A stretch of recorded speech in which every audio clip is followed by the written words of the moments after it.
Hey, it's Norm from Tested.com, and for this week's show and tell, I want to share with you a really cool project, small craft project that took me about an hour to build. It's made by a company called Cardboard Safari, and they're the ones who make those cardboard mounts that you put on top of your fireplace, like the antelope heads. They're made out of cardboard, or the elephant head, the rhino heads.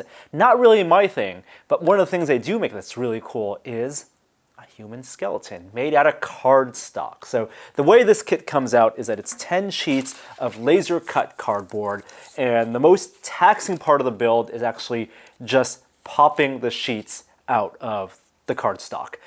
They're laser cut fairly well, but I did find that one or two sheets in my set I had to use an X-Acto knife to punch it out. But once you have these punched out, it's about 90 pieces of cardboard that get layered together vertically to create this 3D sculpture. It's almost like 3D printing with paper. There's software out there actually you can download. I think Autodesk makes it, lets you take a 3D model and then slice it in a way that you can actually laser cut it with paper, plastic, whatever you want. But this kit is paper, and I adore paper.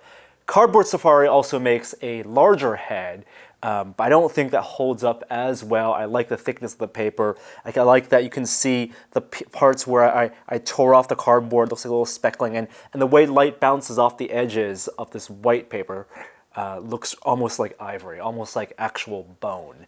They do have one in brown color and like a black and white color, but it's a perfect size, 4 inches by 3 inches by 3 inches. Like I said earlier, about an hour to build, not difficult at all. Just make sure you don't tear that cardstock, and it's a beautiful 3D skull. They call it the Mini Vince. I guess that's the name they've given it. You can even display it if you create a little, there's a hole in the bottom. You can put it on top of a pencil or a dowel, but I have it sitting on my desk. So that's it for this week's show and tell. I have another cool project or toy next week. Stay tuned on Tested, and I'll see you next time.